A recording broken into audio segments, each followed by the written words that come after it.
నందు ప్రియమైన సహోదరి సహోదరులకు యేసుక్రీస్తు నామములో శుభములు. దేవుని యొక్క మహిమ మీ మీద ప్రకాశించునుగాక. ఈరోజు దేవుడు మనకిచ్చిన మాట మత్తయి సువార్త 26వ అధ్యాయము 30వ వచనము. అంతటి వారు కీర్తన పడి ఒలీవల కొండకు వెళ్ళిరి. ఈ మాటలు మనం మత్తయి సువార్త 26వ అధ్యాయంలో చూస్తున్నాము. ఇక్కడ ఈ సందర్భం చూస్తే అంతటా అంటే ఆ పైన ఏం జరిగింది అని అంటే యేసు ప్రభువారు ఎప్పుడైతే పస్కా పశువుగా వధింపబడవలసి వచ్చిందో ఆ పస్కా యొక్క ఆ బల్లను ఎక్కడ సిద్ధపరచాలి అన్నప్పుడు యేసు ప్రభువారికి యేసు ప్రభువారు తెలియజేస్తారు కదా, మీరు వెళ్ళినప్పుడు అక్కడ ఒక గది మీకు మేడ గది సామాన్లతో సిద్ధపరచబడినది ఇవ్వబడుతుంది, అక్కడ మీరు సిద్ధపరచండి అని తెలియజేస్తారన్నమాట. ఆయనే ఆ పస్కా పశువుగా వధింపబడతారని తెలిసినప్పటికీ కూడా యేసు ప్రభువారు తన శిష్యులందరితో కలిసి పస్కాను పూజిస్తున్నట్టుగా మనం ఇక్కడ చూడగలం. అక్కడ రొట్టె ఎత్తుకొని ఆయన కృతజ్ఞతాస్తుతులు చెల్లించి విరిచి, ఇది నా శరీరము, ద్రాక్షారసానికి కృతజ్ఞతాస్తుతులు చెల్లించి ఇది అనేక మంది కొరకు చిందింపబడుతున్న నిబంధన రక్తం అని చెప్పి ఆ భోజనం ముగించిన తర్వాత వారు ఒక కీర్తన పాడిరి. అంతటా వారు ఒక కీర్తన పాడి ఒలీవల తోటకు వెళ్ళిరి. అంతటా వారు అంటే అదంతా పైన జరిగిందనమాట. యేసుప్రభు వారు అప్పగింపబడతారన్న రాత్రి కూడా ఆ బల్ల మీద ఇస్కరియోతు యూదా ఉన్నట్టుగా మనం చూడగలం అనమాట. అంటే యేసయ్య ఎంత ప్రేమ కలిగి ఉన్నారో చూడండి. ఏది అక్కడ డిస్టర్బ్ చేస్తలేరు. రేపు ఆయన అవమానపరచబడతారు, నిందింపబడతారు, తండ్రి చిత్తం పరిపూర్ణంగా నెరవేర్చబడుతుంది, లోక పాపం అంతా తన మీద మోపబడుతుంది, తండ్రి నుండి ఎడబాటు అవుతుంది. ఇవన్నీ యేసుప్రభు వారికి తెలుసు.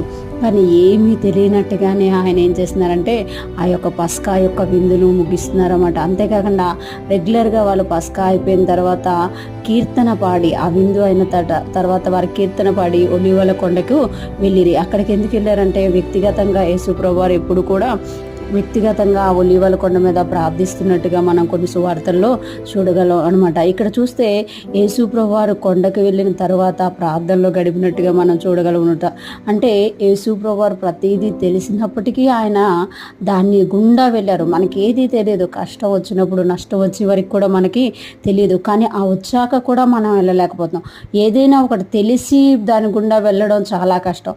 తెలియకుండా మనం అందులో ప్రవేశించేసి దాన్ని దాటడం అది వేరేగా ఉంటుంది అనమాట. కానీ యేసు ప్రభువారు మనకు మాదిరి ఉంచుతుంది. నాకు అన్నీ తెలిసినప్పటికి కూడా నేను అవమానపరచబడతాను, నిందింపబడతానని తెలిసినప్పటికి కూడా ప్రతీదీ అంతటి వారు కీర్తన పాడిరి ఆ ఒలీవల కొండకు వెళ్ళి. అంటే ప్రతీదీ తనకు తెలిసినా కూడా యాజ్ టీజ్గా జరిగిస్తున్నట్టుగా మనం ఇక్కడ చూడగలం. ఈరోజు ఫ్రెష్ మన్నా వింటున్న ప్రతి ఒక్కరం జ్ఞాపకం చేసుకోవాలి.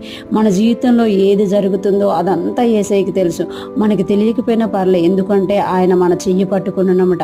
ఈరోజు దేవుడు మనకిచ్చారా, మనం ఈ రోజును దేవుని స్తుతిస్తూ దేవుని కొరకు జీవిస్తూ ముందుకెళ్ళిపోయేవారిగా ఉండాలన్నమాట. అది కష్టమైన, నష్టమైన, బాధైన, వేదనైన, సంతోషమైన, ఆనందమైన అవన్నీ యేసయ్య చేతిలోనే ఉన్నాయి. మనము యేసయ్య చేతిలో ఉన్నామన్నమాట.